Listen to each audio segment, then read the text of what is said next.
ஒரு பிரிட்ஜு இடிஞ்சு விழுந்து 12 பேர் இறந்து போயிருக்காங்க. 9 பேர் வந்து காயம் அடைஞ்சிருக்கிறாங்க.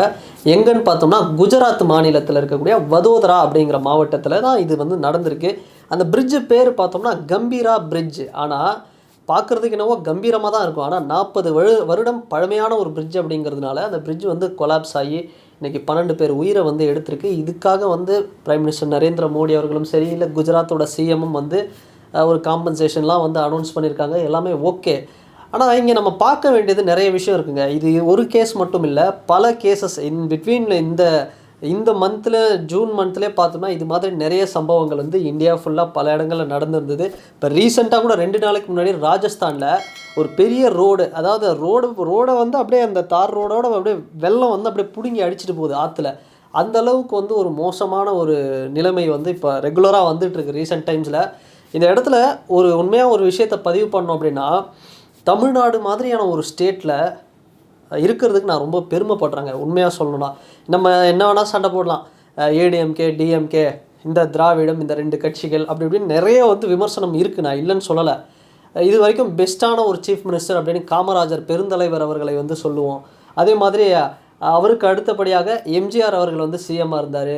அப்புறம் வந்து பார்த்தோம்னா ஒரு பெரிய போட்டி அப்படிங்கிறது 2 பேருக்குள்ளே இருந்தது. கலைஞர் அவர்களுக்கும் ஜெயலலிதா அவர்களுக்கும் வந்து ஒரு பெரிய போட்டி இருந்தது. இந்த டிஎம்கேவா ஏடிஎம்கேவா, இவங்க 2 பேரோட போட்டி அப்படிங்கிறது நம்ம சொல்லலாம். இது வந்து கொள்ளையடிக்கிறதுக்கு இவங்க பண்ணுவாங்க, இவங்களுக்குள்ளேயே சண்டை போட்டுப்பாங்க, எதிரும் புதிரும். ஆனால் இவங்கெல்லாம் வந்து அண்டர் கிரவுண்ட் டீலிங், நிறைய விஷயங்கள் அரசியலில் இருக்கும். இருந்தாலுமே அந்த இன்ஃப்ராஸ்ட்ரக்சர் இன்றைக்கி பெரிய பெரிய பிரிட்ஜஸ், டிஎம்கே பார்ட்டி ரூலிங்கில் சரி, ஏடிஎம்கே பெரிய பெரிய பிரிட்ஜஸ் அது இதுன்னு வந்து பல இடங்களில் நம்ம சிட்டி தாண்டி சென்னை அப்படி தாண்டி போனீங்கன்னா கூட இப்போ திருவள்ளூர் டிஸ்ட்ரிக்டாக இருக்கட்டும், காஞ்சிபுரமாக இருக்கட்டும், திருவண்ணாமலை, அப்படியே போக போக போக பல இடங்களில் பல பிரிட்ஜஸ் வந்து பார்த்துருப்போம்.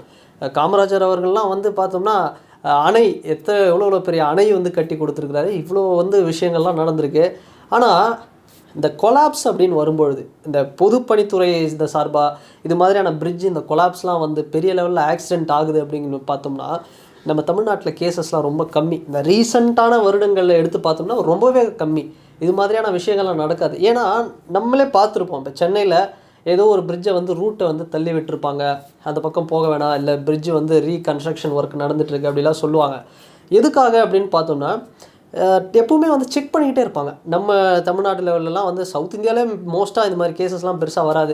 கேரளாவில் டிசாஸ்டர்லாம் வந்து அவங்க மண்ணே அப்படி தான், அந்த ஊரே அப்படி தான்.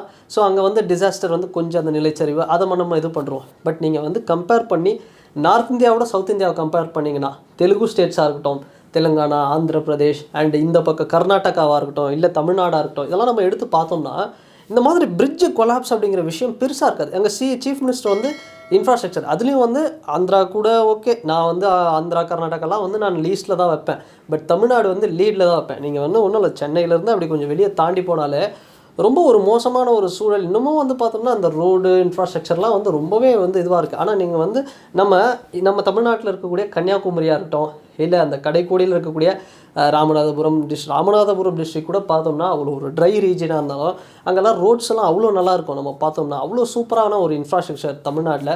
பட் இது கம்பேர் டு நான் ஒட்டு மொத்தமாக நார்த் இந்தியாவை நான் குறை சொல்ல, அங்கேயும் பெரிய பெரிய பெரிய இமேஜினேஷன்லேயே பண்ண முடியாத சில விஷயம்லாம் வந்து அங்கேயும் பிரிட்ஜஸ்லாம் டெவலப் பண்ணிட்டு தான் இருக்காங்க. பட் ஒரு பழமை வாய்ந்த ஒரு இடம், ஒரு பிரிட்ஜ். இப்போ இந்த பிரிட்ஜெல்லாம் பார்த்தோம்னா 1985 கட்டினாங்க குஜராத்தில், கம்பீரா பிரிட்ஜ். ஒரு பழமையான பிரிட்ஜுன்னு தெரியும். ஸோ அந்த இடத்துல அடிக்கடி வந்து ஒரு டெக்னிக்கல் சப்போர்ட், ஒரு டெக்னிக்கல் டீம் அனுப்பிச்சு ஸோ இந்த பிரிட்ஜை வந்து இப்போ பயன்படுத்தலாமா வேணாமா, இது மாதிரியான விஷயங்கள்லாம் பண்ணிட்டு இருந்தாங்கன்னா நல்லா இருந்துக்கும். ஸோ நான் முன்ன சொல்ல வந்த விஷயமும் அதுதான். தமிழ்நாட்டில் வந்து அது மாதிரி ஏதாவது பிரிட்ஜ் வந்து சேதமடைகிற மாதிரி இருக்குது அப்படின்னா முன்கூட்டியே வந்து அனௌன்ஸ் பண்ணுவாங்க, இந்த பக்கம் போகாதீங்க, அந்த பக்கம் போகாதீங்க, நாங்கள் ஒர்க் நடக்குது, இல்லை இடிச்சிட்டு நாங்கள் திரும்ப கட்டி தரப்போகிறோம். இது மாதிரியான முன்னாடியே ஒரு டேட்டா, ஒரு டீம் போய் எல்லாமே பண்ணோம். பட் இது மாதிரியான விஷயங்களை பெரிய அளவில் பண்ண தவறுறது தான் நார்த் இந்தியாவில் ரீசெண்ட் டைம்ஸில் நிறைய பிரிட்ஜ் வந்து இது மாதிரி கொலாப்ஸ் ஆகுது. அதில் ஒரு 12 பேர் இறந்துருக்காங்க. பட் ஒரு 2 வண்டி மேலே பார்த்தோம் அப்படின்னா அப்படியே வந்து ஒரு ஹேங்கிங்கில் இருந்திருக்கு. அப்புறம் அதை வந்து ரெஸ்கியூ டீம் வந்து பண்ணியிருக்காங்க. அங்கே இருக்கக்கூடிய லோக்கல் வாலண்டியர்ஸ் நிறைய பேர் வந்து ஹெல்ப் பண்ணியிருக்காங்க, சப்போர்ட் பண்ணியிருக்காங்க. நிறைய இது இருந்தது. ஒரு சிலர்லாம் வந்து 2 வீலரில் ட்ரிபிள்ஸ் வந்து ரிவரில் விழுந்து அவங்களுக்கு நீச்சல் தெரிஞ்சதுனால அங்கேருந்து அப்படியே நீச்சல் அடித்து கரைக்கெல்லாம் வந்து அப்படி வந்திருக்காங்க. சரி, ஓகே, இது மாதிரி வந்து நடந்து போச்சு. பட் அதுதான் நான் சொல்கிறேன், நார்தர்ன் ஸ்டேட்ஸில் நிறைய இந்த ரூரலில் இருக்கக்கூடிய பகுதிகளெல்லாம் இந்த மாதிரி வந்து ஒரு செக் பண்ணாங்க, ஒரு இன்வெஸ்டிகேஷன் பண்ணாங்க, அந்த பிரிட்ஜோட கண்டிஷன் என்ன இதெல்லாம் பண்ணாங்கன்னா ரொம்ப நல்லா இருக்கும்.